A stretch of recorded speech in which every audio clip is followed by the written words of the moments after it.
guys, ngayon magdi-DIY tayo gamit ang bato and shells. Ay, kinuha ko lang to. Nakita ko lang yung mga shells.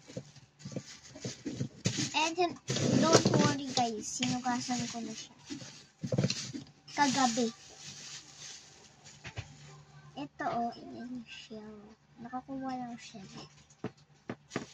Ito sa top ko muna lahat dito. And hi guys, ngayon, ito yung lahat na nakuha natin and ilan na shells yung nakuha natin, bibilangan natin and rocks. 1, 2, 3, 4, 5, 6. 6 na shells.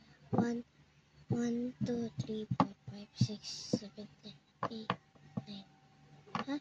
1, 2, 3, 4, 5, 6, 7, 8, 9. 9 na bato.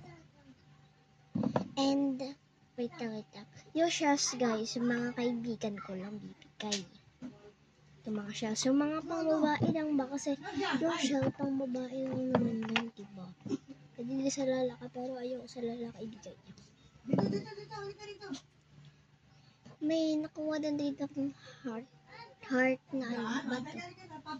Diba? Yan. And ngayon, i-design na lang natin to or papatayuin muna kasi basa pa sila. In-overnight ko na to, basa pa din.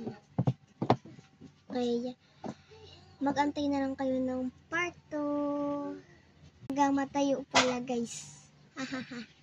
Guys, after many minutes ay nababad to natin pero di pa siya tuyo. Binabad ko muna sa arco ko.